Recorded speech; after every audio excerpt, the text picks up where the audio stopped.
Mas, itu kan saya juga sudah nggak pernah berdoa, maksudnya sudah jauh gitu, sama agama saya sebelumnya. Nah, saya ngeliat Mas itu memang orangnya kan taat beribadah gitu. Terus beberapa kali Lebaran itu kita sama-sama, ya diajak kayak ke makam salah satunya waktu setelah sholat Id gitu. Ya saya ngerasa kayak ya kalau memang Mas bisa memilih. Alhamdulillah, wassalatu wassalamu ala rasulillah wa ala alihi wa sahbihi wa wala. Pecinta Mu'alaf Center Ayah Sofia, pada malam hari ini alhamdulillah ada seorang calon sahabat kita, saudara kita dalam iman, seorang calon mu'alafah yang menetapkan diri untuk bersyahadat pada malam hari ini.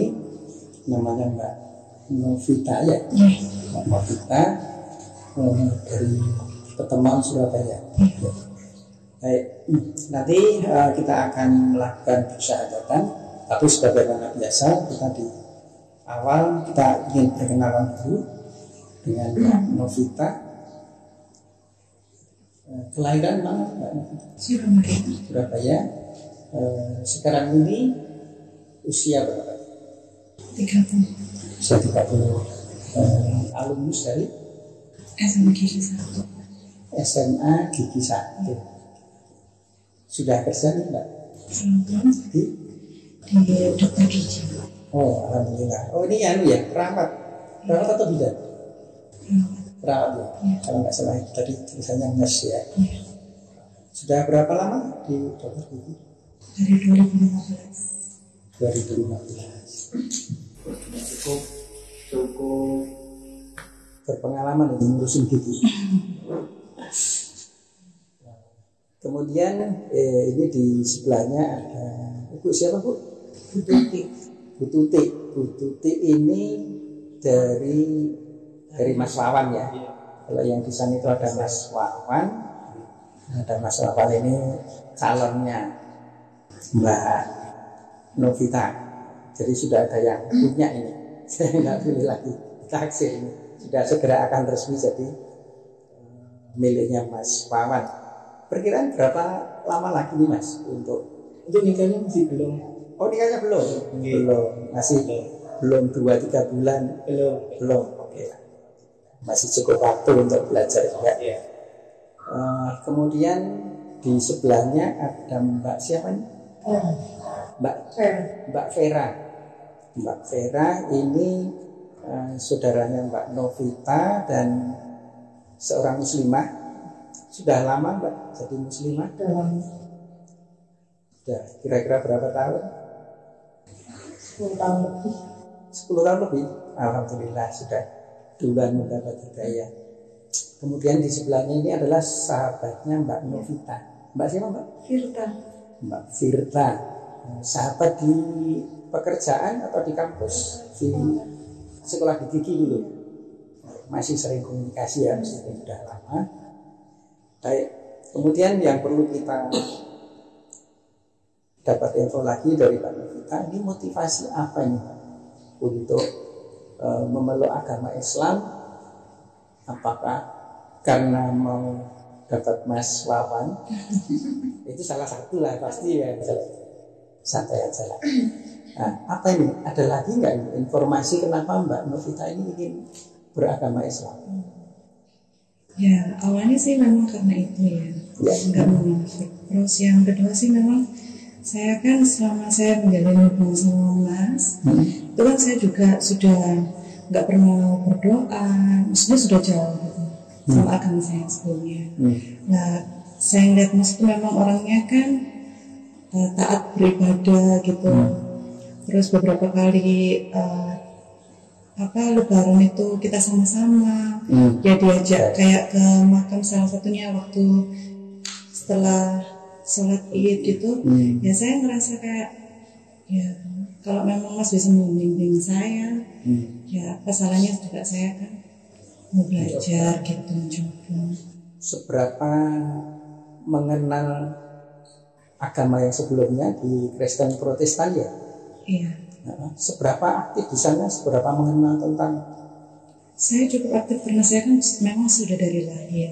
Terus ada beberapa kegiatan juga saya mengikuti, sampai saya juga ada Pesparawi waktu paduan suara sampai keluar untuk yang mewakili gereja juga.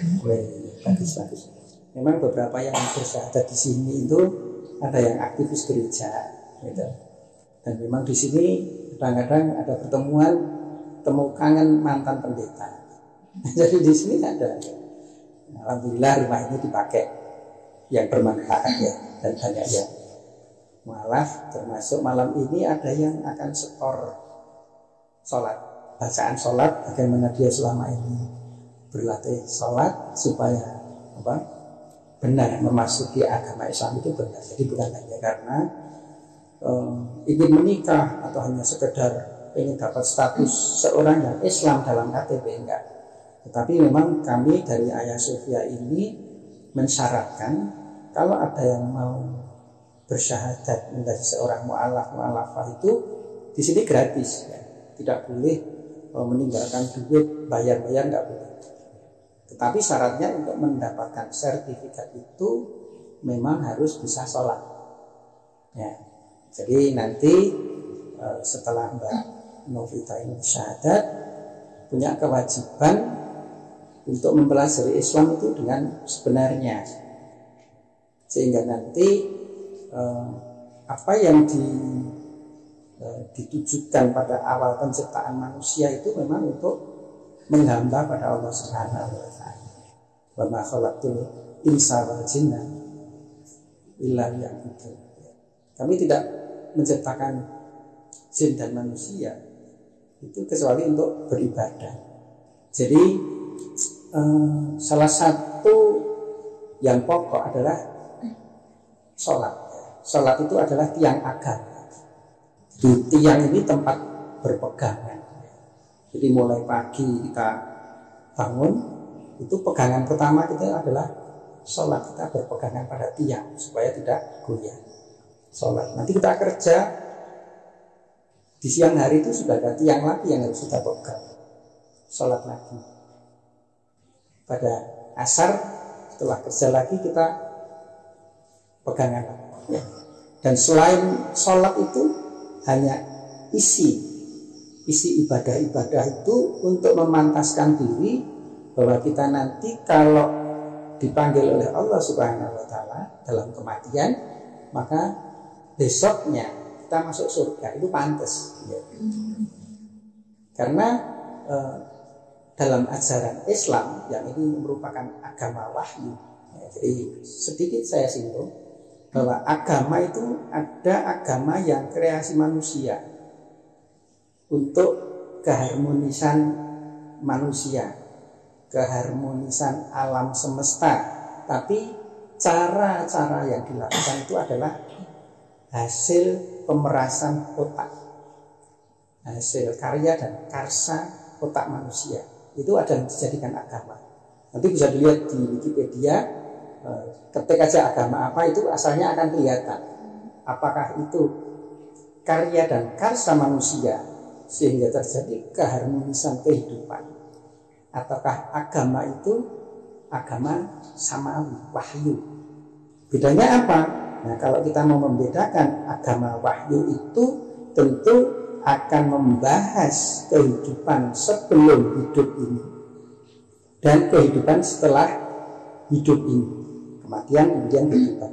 Karena yang memberikan wahyu itu yang menciptakan alam semesta, menciptakan kehidupan sekarang, sebelumnya dan setelahnya, maka informasi itu pasti akan lengkap. Itulah agama samawi. Agama Islam ini adalah agama samawi yang menceritakan kehidupan setelah kematian. Kalau agama yang itu karya dan karsa manusia, itu nggak bisa dia cerita tentang setelah kematian, karena dia adalah pemerasan otak manusia. Jadi Mbak Novita setelah berkunjung ke tempat kami, perwakilan Hagia Sophia, kami harus menjelaskan kepada Mbak Novita, dan semoga nanti Mbak Novita bisa menjadi pencerah juga untuk keluarganya yang belum menjadi muslim, bahwa setelah kematian ini masih ada urusan lagi. Ya, bagaimana seseorang itu masuk surga atau terpaksa harus ke neraka, ini bagaimana manusia itu memantas diri saat di dunia. Ya. Kanjeng Nabi Muhammad SAW menuntunkan, ya, kalau seseorang itu betul-betul beriman kepada Allah hari akhir, maka dia harus berbaik kepada tetangganya. Tetangganya boleh muslim, boleh non-muslim. Seorang Islam yang baik, seorang yang beriman dengan baik, itu harus baik dengan tetangganya. Baik itu tetangganya muslim maupun non-muslim. Man kana yu'minu billahi wal yawmil akhir falyukrim jaruhu. Hendaklah dia memuliakan tetangganya. Nah, man kana yu'minu billahi wal yawmil akhir, sabdakan Nabi Muhammad sallallahu alaihi wasallam, falyukrim dhaifah. Barang siapa yang beriman kepada Allah dan hari akhir, maka hendaklah orang itu memuliakan tamunya. Tamunya bisa muslim maupun non-muslim. Itu adalah kewajiban seorang Islam mengikuti panduan dari Nabi Muhammad SAW untuk memuliakan tamunya.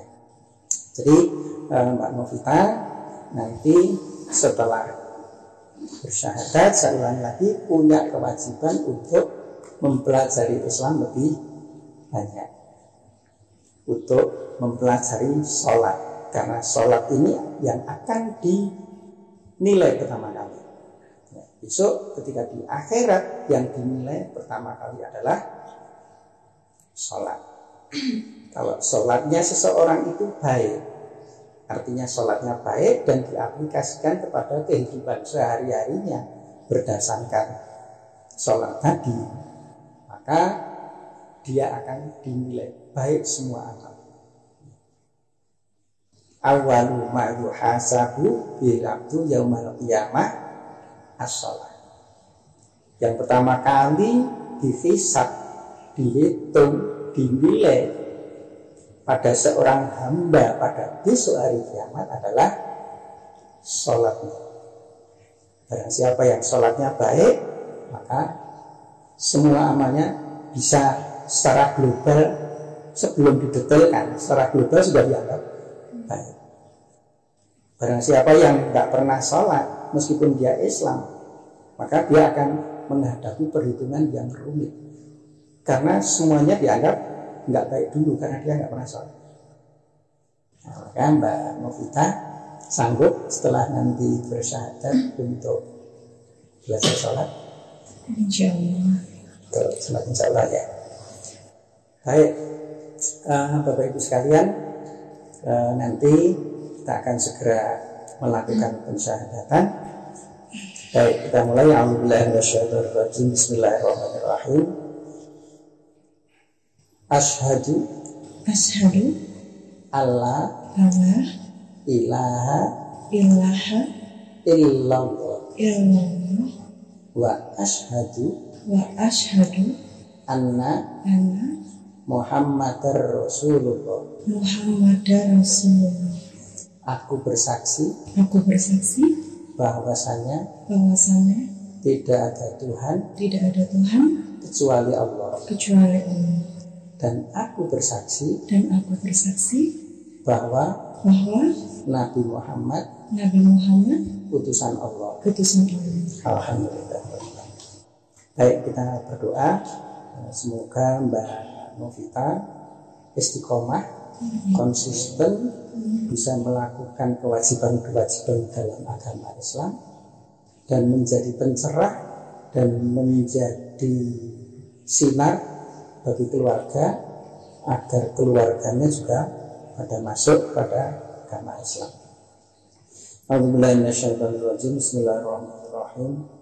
Allahumma sholli ala sayyidina Muhammad wa ala ali sayyidina Muhammad. Alhamdulillahi rabbil alamin. Hamdan syakirin, hamdan na'imin, hamdan yuwafi ni'amahu wa yukafi mazidah.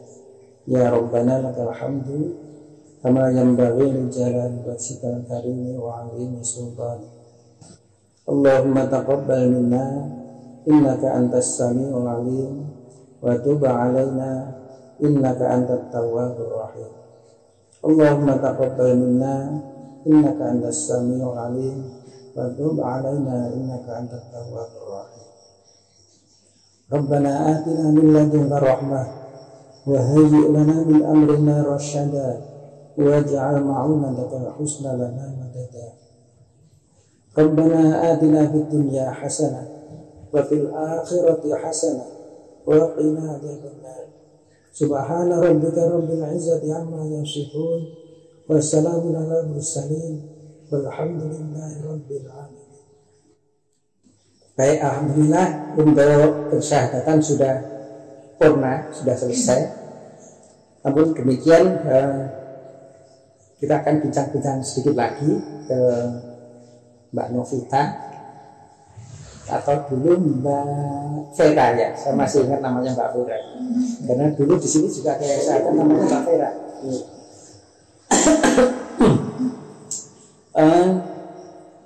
Waktu dulu ya, ini sedikit-sedikit kenangan saja lah. Waktu dulu di Kristen ya, itu diajarkan cara berdoanya gimana? Masih ingat nggak dulu? Kalau ini masih ingat lah, masih baru lah. Dulu berdoanya gimana? Gini atau gini? Gini. Padahal Yesus alaihissalam itu kalau berdoa itu begini. Ini nggak ada dalam Bible, itu nggak ada. Nanti bisa diketik di Google kosong. Yesus berdoa mengangkat tangan atau Yesus berdoa begini. Nanti pastinya keluar bahwa Yesus itu berdoa itu dengan mengangkat tangan. Tapi saya sendiri juga nggak ngerti itu kebijakan dari para pendeta dan gereja. Bagaimana mereka mengajarkan untuk berdoanya begini. Itu kalau di Hagia Sophia sering-sering dibahas seperti itu, menyadarkan. Jadi gini, para kristolog, orang-orang Islam yang pelajari, yang belajar ilmu tentang kekristenan, kristologi, logos itu kan logi ya, itu ilmu. Kristos itu kan ilmu tentang kekristenan. Itu sering memunculkan seperti itu. Bahkan di dalam video-video Hagia Sophia juga Mbak ini mengerti nggak, Mbak Vera dan Mbak Novita, Yesus itu punya saudara kandung nggak? Nggak ngerti kan? Yesus itu punya saudara kandung dan punya saudara perempuan. Cari di Google kosong aja nama saudara kandung Yesus. Nanti keluar di Matius berapa atau Lukas berapa itu ada. Nah, bagaimana seseorang yang punya saudara kandung, baik laki maupun perempuan, dia disembah? Maka di gereja tidak pernah diceritakan. Kalau itu diceritakan, maka yang masuk Islam makin banyak. Jadi Bible yang tebal itu tulisannya memang dibikin kecil-kecil. Kenapa gak ditulis gede-gede? Kalau Al-Quran tulisannya gede-gede, cara membacanya pun ditulis di situ. Artinya juga ada di situ. Jadi bahasa aslinya ketika wahyu turun itu kan dalam bahasa Arab. Tentu dong sebuah wahyu yang diturunkan oleh Tuhan kepada manusia tentu harus pakai nama manusia yang menerimanya. Ya. Nah, agama Islam wahyu terakhir itu kan diturunkan kepada Nabi Muhammad Sallallahu Alaihi Wasallam, orang Arab. Maka wahyu itu harus berbahasa Arab. Kalau nggak berbahasa Arab, mana ngerti? Nah, kitab sucinya orang Kristen ini bahasanya apa? Ya, bahasa Indonesia kan? Yang dipegang ini ya, bahasa Indonesia kan? Rasul siapa? Ataukah Yesus itu bahasa Indonesia? Ataukah ada Rasul yang berbahasa Indonesia? Kan nggak ada. Tapi yang dipegang oleh umat Kristen ini bahasa Indonesia, dan di situ tidak ada disertai bahasa aslinya ini bahasa apa. Ini sebenarnya kalau orang kritis sudah nggak mau. Tetapi karena memang sejak kecil dikatakan bahwa itu kitab suci, maka kalau di Kristologi kitab suci bahasa apa? Kitab suci bahasa Yunani, atau kitab suci bahasa Indonesia, atau kitab suci bahasa Belanda. Nah, ini kalau orang kritis tentu akan seperti orang Islam. Kalau wahyunya diturunkan kepada orang Arab, maka tentu harus bahasa Arab. Nah, itu. Kemudian tadi sempat saya ceritakan bahwa Yesus itu punya saudara kandung, baik yang laki-laki maupun perempuan. Yesus alaihissalam. Jadi kalau kita nyebut Yesus itu Nabi ya, alaihissalam, kita sertakan alaihissalam sebagai penghormatan. Orang Islam itu kalau ada nama Nabi disebut, maka kita uluk salam, kita sampaikan salam. Ya Allah, sampaikan salamku pada Yesus atau Nabi Isa alaihissalam. Ketika disebut Nabi Musa, maka seluruh orang Islam yang mendengar tentu disunahkan uluk salam, menyampaikan salam. Nabi Musa alaihissalam, ya Allah sampaikan salamku kepada Nabi Musa. Nah, dalam video-video Ayah Sofia nanti kalau Mbak ini tertarik ya, saya berharap tertarik untuk tahu ya, supaya makin banyak orang yang mendapatkan petunjuk, mendapatkan hidayah, kemudian hatinya melembut menjadi seorang mu'alaf dan mau bersyahadat. Nah, juga dalam video-video Ayah Sofia disebutkan bahwa Yesus itu punya istri. Nggak ngerti kan? Nah, karena itu dituruti. Punya istri, namanya Maria Magdalena. Pernah dengar nama Maria Magdalena? Nah, itu di Prancis ditemukan makamnya itu. Suaminya siapa namanya? Yesus Kristus anak Allah. Jadi ceritanya panjang ya. Jadi setahu saya setelah peristiwa penyaliban itu, sebenarnya kalau menurut versi Islam, dan itu merupakan wahyu kepastian bahwa Nabi Isa alaihissalam itu tidak disalib dan tidak mati. Disalib pun tidak, apalagi mati karena disalib, tidak. Itu Al-Quran. Wa ma qataluhu wa ma sholabuhu walakin syubbihalahu. Tapi ada orang yang diserupakan. Nah, dalam sebuah wawancara di sini saya diskusi dengan seorang mantan pendeta, seorang ustadz namanya Ustadz Keinam. Itu dibongkar bahwa Yesus alaihissalam itu sakti luar biasa. Dengan kesaktian itu pasti dia tidak bisa ditangkap, dia tidak bisa disalib, apalagi dibunuh. Karena dalam Bible sendiri, ini dari Bible ya, kalau kita bongkar itu dari Bible. Dalam Bible sendiri itu Yesus itu bisa menghilang. Jadi pas pukul-pukul gini ada itu, bisa menghilang dan muncul di suatu tempat. Menghilang dari sana, di sini muncul, kemudian menghilang lagi sana. Bagaimana mungkin itu bisa ditangkap oleh tentara Roma? Bahkan tentara Roma pun tidak bisa mengidentifikasi wajah Yesus itu yang mana. Karena dia memang sakti, bisa merubah wajah. Wajahnya itu kadang agak surem, kadang putih seperti gandum, kadang ada kemerahan.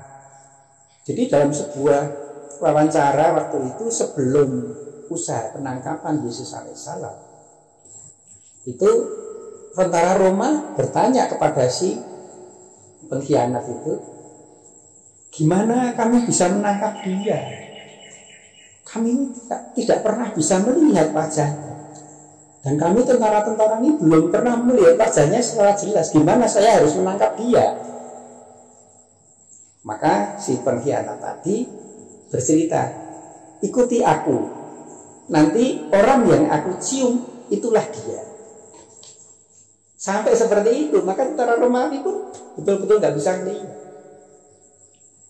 Dan Yesus memang punya kesaktian yang luar biasa. Dia bukan seorang yang lemah.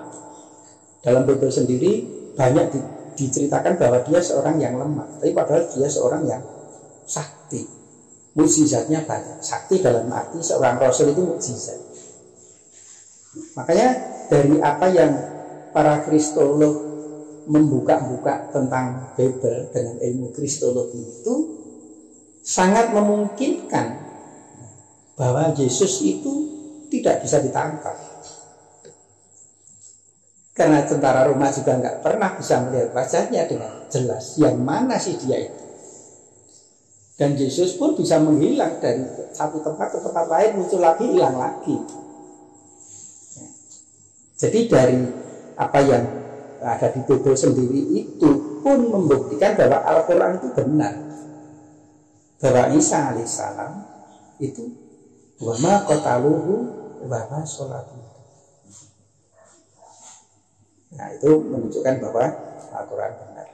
Dan kita mengingatkan ke mbak-mbak yang ada di sini, menginformasikan supaya banyak orang yang terselamatkan.